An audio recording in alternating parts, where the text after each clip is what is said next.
সেই মুক্তির বাস্তব ভিত্তি আনুষ্ঠানিকভাবে দিতে হলে একটি নির্বাচিত সরকার প্রতিষ্ঠা করতে হবে।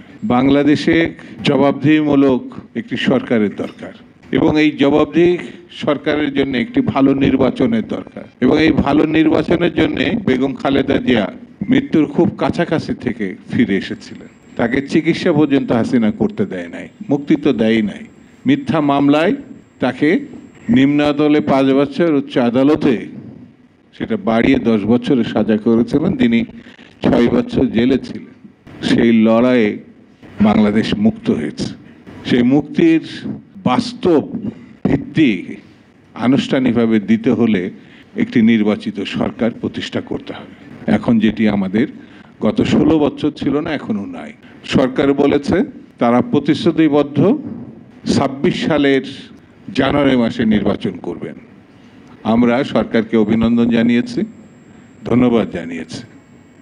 আমরা বলেছি যত কিছু বাধা বিপত্তি আসুক না কেন বিএনপি এই সরকারের পাশে আছে, অন্যান্য রাজনৈতিক দলগুলো আছে।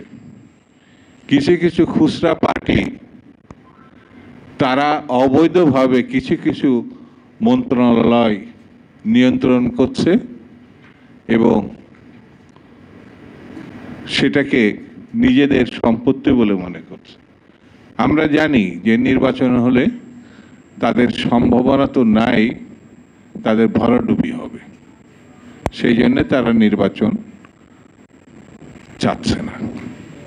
কিন্তু কোন পার্টি চাইলো কি কোন পার্টি চাইলো না, এর থেকেও বড় কথা হচ্ছে রক্ত স্নাত বাংলাদেশে যে দাবিতে আমাদের ছেলেমেয়েরা আত্মহত্যা দিয়েছে স্বৈরতন্ত্রের পতন ঘটিয়ে গণতন্ত্র উত্তরণের জন্য, সেটিতে বাদ দেওয়া যাবে না, সেটিতে ভোলা যাবে না, সেটি কোনোভাবে গ্রহণযোগ্য না।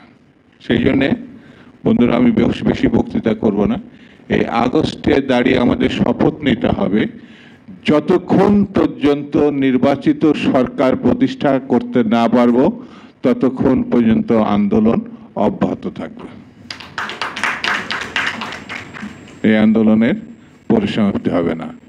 জবাবদিহি সরকার মানুষের কাছে প্রতিশ্রুতিবদ্ধ থাকে, জবাবদিহি সরকার আইন মতো চলে, জবাবদিহি সরকার বিশ্বের সমর্থন পায়, জবাবদিহিমূলক সরকার হেলাফেলার কোনো বিষয় না।